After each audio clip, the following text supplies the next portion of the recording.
चलिए बाबू, तो शुरू किया जाए आज का न्यू टॉपिक। और टॉपिक का नाम है, जैसा कि आप अब तक थंबनेल में पढ़ ही चुके होंगे, स्यूडो फोर्स। सेंट्रीफ्यूगल फोर्स के पास जाने के लिए रास्ते में बैठे हैं स्यूडो फोर्स। सेंट्रीपिटल फोर्स देख लिए थे, उससे पहले सेंट्रीपिटल एस्केलरेशन देखे, बाकी के तीनों और एस्केलरेशंस देखे, जिनमें से टेंजेंशियल था, एक आपका नेट एस्केलरेशन था, एक हम एंगुलर एस्केलरेशन बताया था। उसके बाद हम सेंट्रीपिटल फोर्स बताया था जो केंद्र की ओर था। हाँ, और ये भी बात किया था कि सेंट्रीपिटल फोर्स के वजह से सेंट्रीपिटल एस्केलरेशन लगते हैं, जिसकी वजह से कोई कण जो है वो गोल गोल घूम रहा होता है। ठीक। इसके बाद सेंट्रीफ्यूगल फोर्स हमको पढ़ाना चाहिए था, लेकिन उसके पहले सामने आ जाता है स्यूडो फोर्स। ये तो टॉपिक ऐसा है जिसको 11th और 12th दोनों को पढ़ना चाहिए, दोनों को समझना चाहिए कि सेंट्रीफ्यूगल फोर्स से पहले ये जो सामने में हाजिर है हम लोगों के स्यूडो फोर्स, ये एक झूठा, बेबुनियादी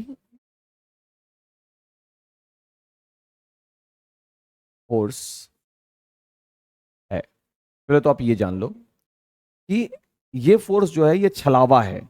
ये बेबुनियादी ना बोल करके हम इसको छलावा बोलेंगे। वजह है एक लॉजिक को, एक थ्योरी को सही साबित कराना। क्या बोल रहे हैं सर, आप कुछ समझ में नहीं आ रहा, लेकिन तुमको समझना है और हम पूरा कोशिश करेंगे समझाने का। न्यूटन का जो लॉ है बाबू, न्यूटन्स लॉ,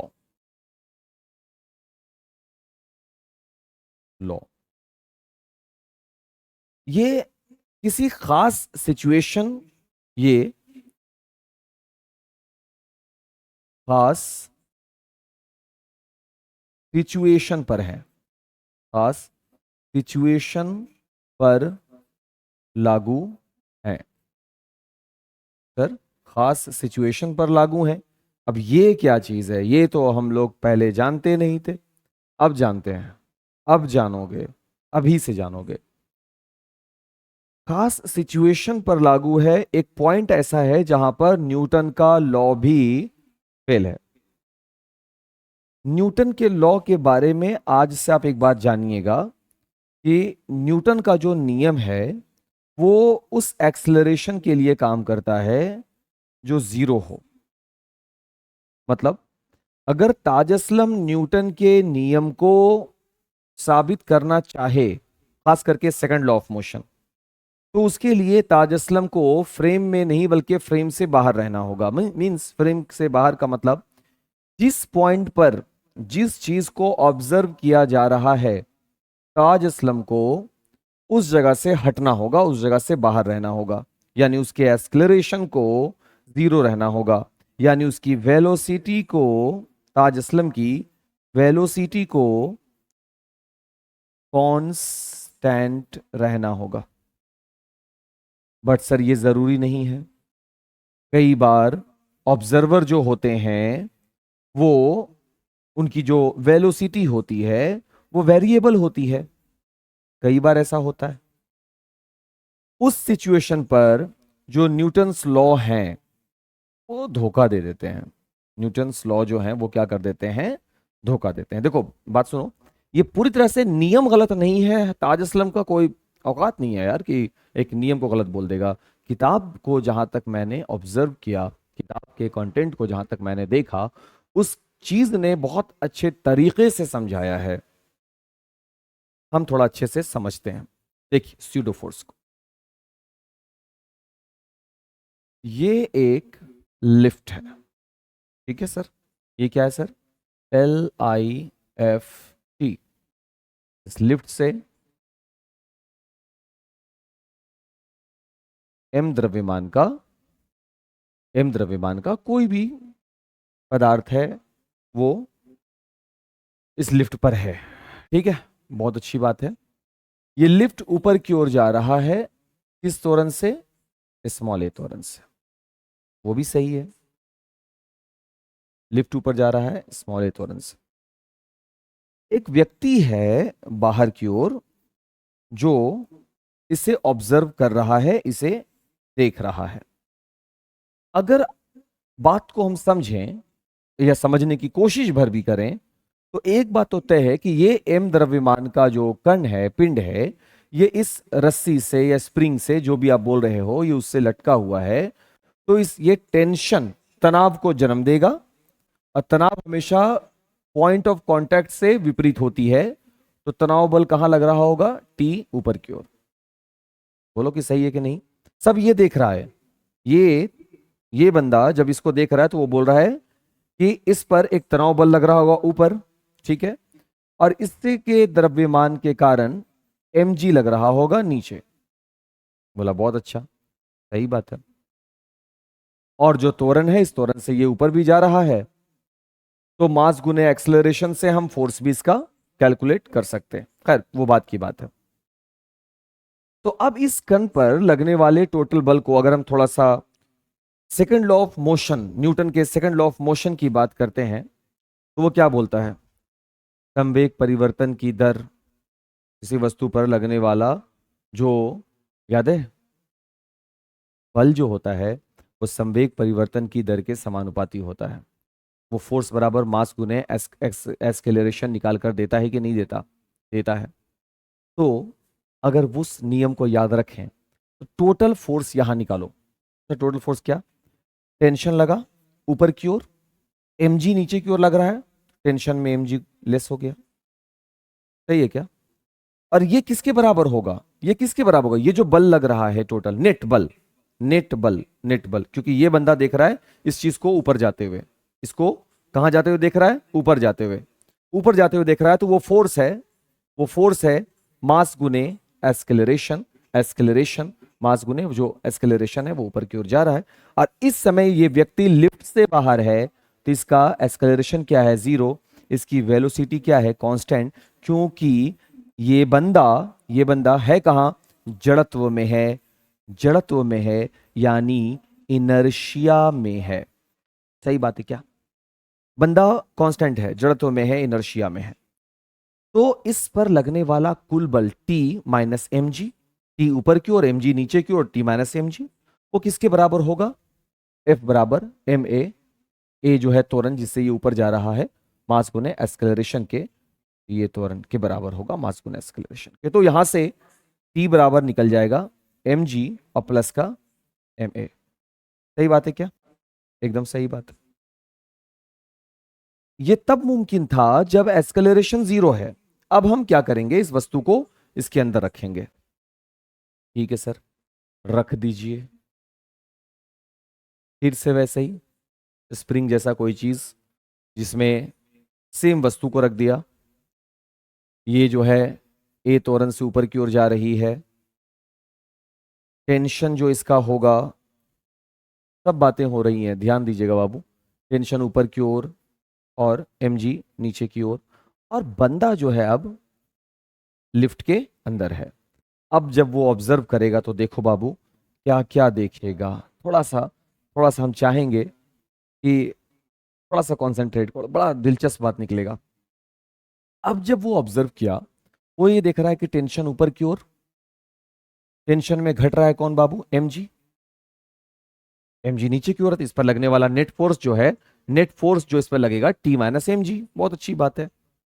ये बराबर होता है मास गुने एक्सेलरेशन के। वस्तु का मास हो गया m और एक्सेलरेशन हो गया जीरो। ये कैसे हो सकता है सर? ये पॉसिबल ही नहीं है। जब हम लिफ्ट में हैं तो हम इसको चलते हुए, आगे बढ़ते हुए देखेंगे ही नहीं, क्योंकि हम दोनों एक ही जगह पर आ गए। अब हम ग्राउंड पर नहीं हैं। बात समझ में आ रही है? तो अब हम वस्तु को त्वरित नहीं देख पाएंगे। यानी अब हम क्या एज्यूम करेंगे कि वस्तु तो यहीं पर है। अभी भी हम एम पे देख रहे हैं वस्तु को, और 10 मिनट के बाद भी देख रहे हैं वस्तु यहीं पर है। भाई वस्तु को ए तो तब देखेंगे जब वेग में परिवर्तन दिखेगा, मींस वस्तु को यहां से वहां होना चाहिए था। और जब हम बाहर हैं तो बाहर देख रहे हैं, उसको यहां से वहां जाते हुए देख लिया। बाहर में हैं तो जाते हुए देखा तो त्वरण मिला क्योंकि वेग है। अंदर में जब है तो हम उसी जगह पे उसको देख रहे हैं, तो ए बराबर जीरो। उस हिसाब से टी बराबर क्या मिल गया? mg। अब बताओ कि दोनों में से कौन सही? अब बताओ कि दोनों में से कौन सही?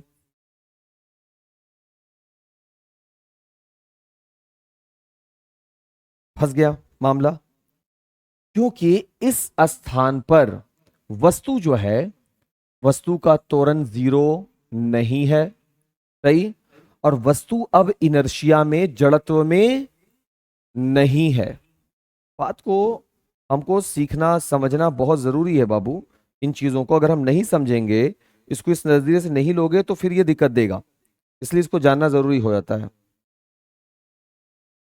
सही है। तो यहां पर जो वस्तु है वो जड़त्व में है, जिसको हम लोग बोलेंगे एक ऐसी स्थिति में है या ऐसी परिस्थिति में है जिसे हम बोल रहे हैं इनर्शियल फ्रेम।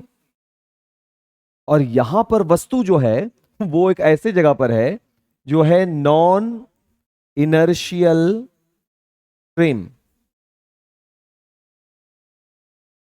यहां वस्तु नॉन इनर्शियल फ्रेम में आ जाती है, यहां वस्तु इनर्शियल फ्रेम में है। अब भले तुम बोल सकते हो कि सर यहां भी वस्तु वेग में है क्योंकि वो पृथ्वी पे है, पृथ्वी घूम रही है, बट उसके घूमना, पृथ्वी का जो घूमना है वो इसके चलने के मुताबिक अगर देखा जाए तो बहुत स्लो है। इसलिए हम उसको लगभग लगभग कंसिडर कर लेते हैं किसके बराबर? ए बराबर 0, वी कांस्टेंट, यानी वेग में कोई परिवर्तन नहीं हो रहा। तो दोनों में से कौन सही है सर? प्रॉब्लम हो गया। हम सब जानते हैं कि असल में तो यही घटनाक्रम हो रहा है। यहां पर ये बंदा देख रहा है कि इसका त्वरण 0 है, जो कि फैक्टफुल नहीं है, त्वरण 0 नहीं है, लिफ्ट सच में जा रही है ऊपर। तो वो तो दिक्कत हो गया ना फिर मेरे लिए। तो इस प्रॉब्लम को, क्या न्यूटन का गति नियम यहां पे रॉन्ग हो गया? नहीं सर। तो वो रॉन्ग नहीं है, उसी को सही साबित करने के लिए एक झूठा सा, बेबुनियादी सा, छलावा सा बल, स्यूडो फोर्स लाया गया, जो सिर्फ काम क्या करता है? स्यूडो फोर्स जो है, स्यूडो फोर्स, पी साइलेंट है, स्यूडो फोर्स जो है ये सिर्फ माइनस का एम ए होता है। क्या होता है सर? माइनस का एम ए। क्या है सर? क्यों है सर?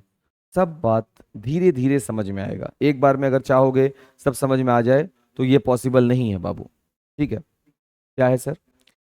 स्मॉल ए जो है वो होता है ऑब्जर्वर एक्सेलरेशन। ऑब्जर्वर, ऑब्जर्वर कौन है सर? ये बंदा। देखिए भाई, स्यूडो फोर्स कहां लगेगा? यहां नहीं लगेगा स्यूडो फोर्स। स्यूडो फोर्स उस जगह पे लगेगा जहां पर अपना जो ऑब्जर्वर है, जैसे हम ही लिफ्ट में चले गए, तो स्यूडो फोर्स वहां लगेगा जहां अपना ऑब्जर्वर जो है वो नॉन इनर्शियल फ्रेम में हो। तो स्यूडो फोर्स वहां लगेगा, मींस स्यूडो फोर्स हम यहां लगाएंगे। ठीक है सर, लगा देंगे, क्योंकि इसको लगा डाला तो लाइफ झिंगा डाला। और जो स्यूडो फोर्स होता है बाबू, उसके बारे में बताया गया कि माइनस का एम ए होता है, जिसके बारे में हम जानो कि ए जो है वो लिफ्ट का एक्सेलरेशन नहीं है, ए जो है वो ऑब्जर्वर का एक्सेलरेशन है। अच्छा, ठीक, बहुत अच्छे। फिर सर, अरे ये क्या हुआ? अरे यार, हाँ, ए जो है वो क्या है? ऑब्जर्वर का एक्सेलरेशन है। ठीक, बहुत अच्छा सर। इसके अलावा जो एम है, जो मास है, वो किसका है? ऑब्जेक्ट का मास। ऑब्जेक्ट, उसका मास है, मास ऑफ ऑब्जेक्ट। ऑब्जेक्ट नहीं, बल्कि मास ऑफ ऑब्जेक्ट हमको लिखना चाहिए, ज्यादा अच्छा रहेगा, है ना। एम क्या है सर? Mass of object. ठीक। एफ एस तो आपको पता ही है सर, क्या है सर? ये है स्यूडो फोर्स। बहुत शानदार, बहुत अच्छे।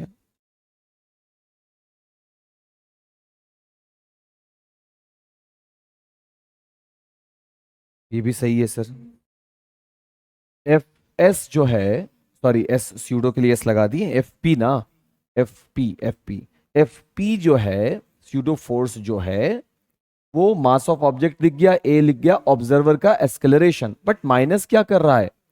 तो सिंबल जो है माइनस का, ये बताता है कि हम एक्सेलरेशन, स्यूडो फोर्स जो लागू होगा वो एक्सेलरेशन के अगेंस्ट होगा।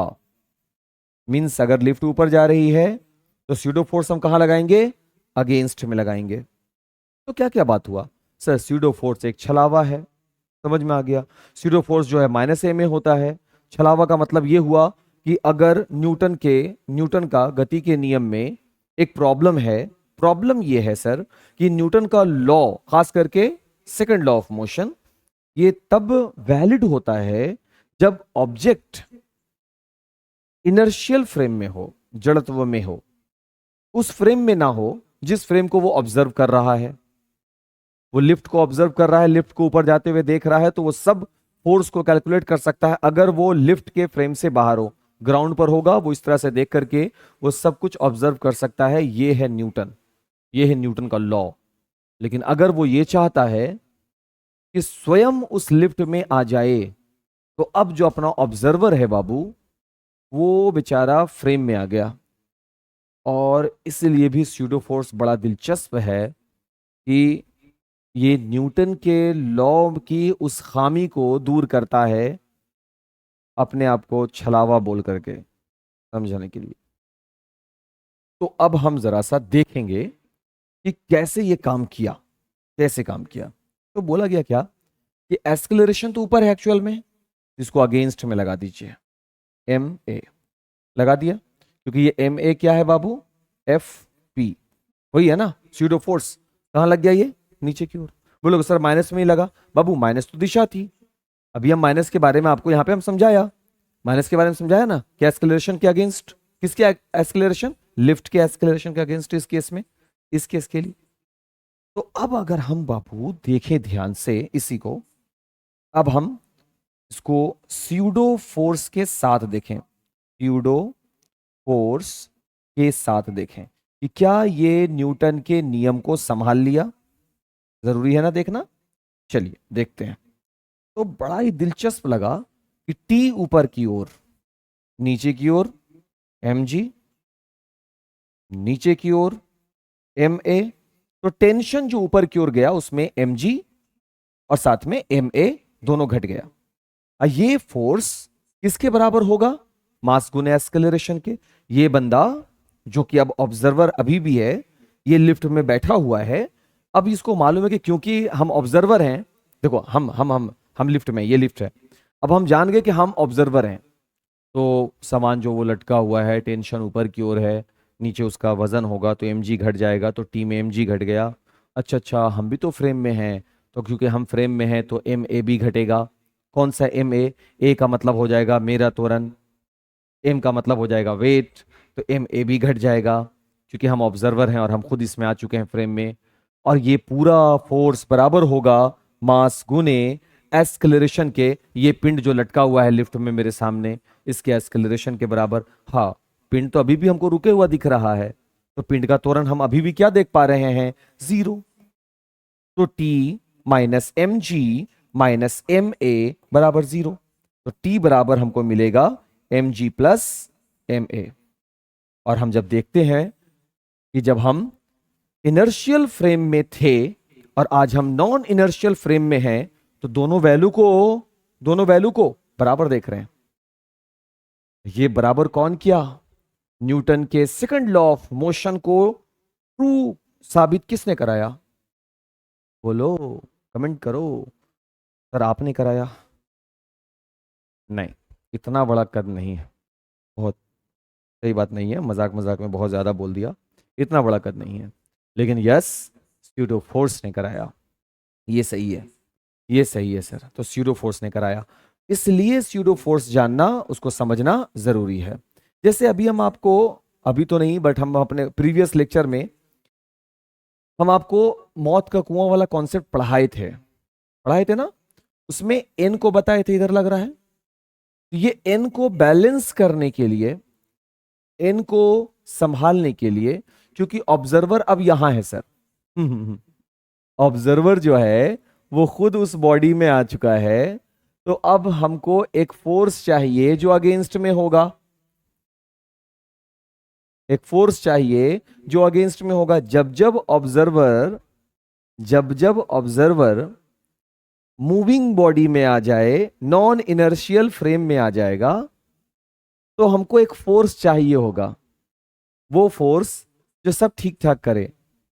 वो फोर्स का नाम है एफ पी माइनस का एम ए, हमको हर बार चाहिए। तो यहां पर जो हम आपको मौत का कुआं वाला कॉन्सेप्ट बताए थे अपने प्रीवियस लेक्चर में, मौत के कुआं वाला जो कॉन्सेप्ट बताए थे, इस कॉन्सेप्ट में जो मेरा ऑब्जर्वर है बाइकर, वो तो खुद ही मूविंग फ्रेम में है, और बाइकर का जो त्वरण है वो तो जीरो नहीं है। आ रही है बात समझ में?